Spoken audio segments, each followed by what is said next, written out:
Chapter 21, Urethroscopy. Urethroscopes. The urethrorscope has not been as fully perfected as the cystoscope. The models of the latter in use today are practically standardized, but the former will doubtless undergo many changes for the better in the course of the next decade. We may describe 4 types of urethroscope. Each of them may be employed to examine the whole of the urethra, but we restrict our description as though the instrument were employed only upon that portion of the urethra to which it is best suited. 1. The straight tube with air distension for examination and treatment of the anterior urethra. 2.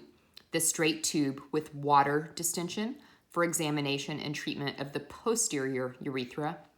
3. The Goldschmidt or Berger type for examination of the posterior urethra and treatment of the anterior or posterior urethra.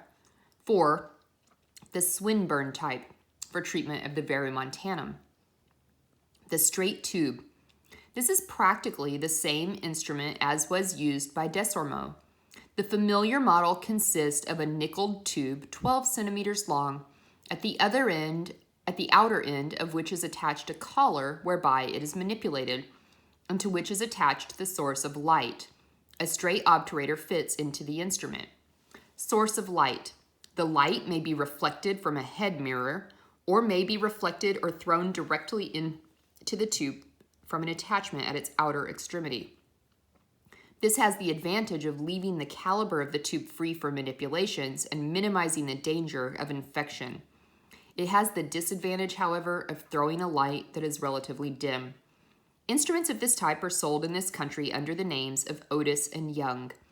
Internal illumination, as it is called, is derived from a small cold coke lamp, which is inserted into the instrument up to its internal extremity.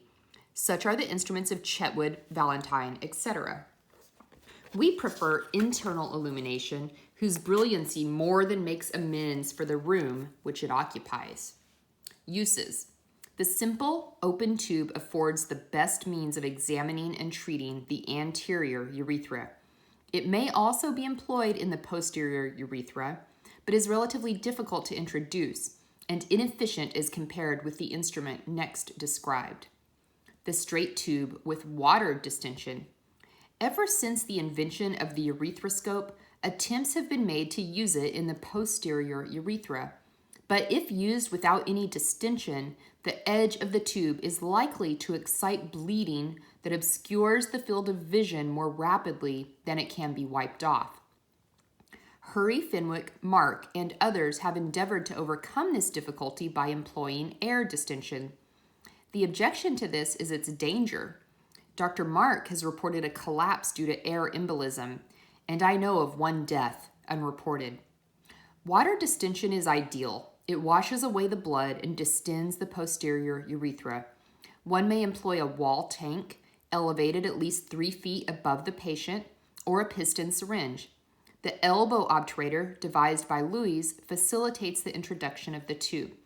By using various degrees of distension as one withdraws the instrument, the posterior urethra may be fully examined. For the anterior urethra, this instrument is not quite as satisfactory as the simple open tube. The instrument I employ bears the name of Geringer. It is supplied with internal illumination, irrigating stopcocks, and a tube for the admission of electric wires. The Fenestrated urethroscope. Goldschmidt's urethroscope was the first to provide a practical means of examining the whole posterior urethra.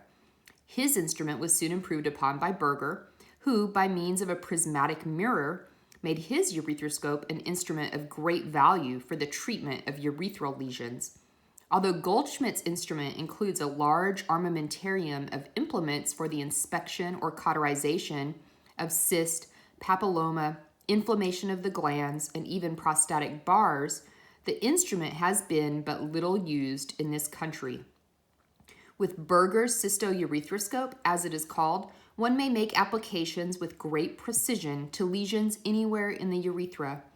But for diagnosis, the straight instrument is superior inasmuch as it throws the lesions, especially the papillary ones, into relief.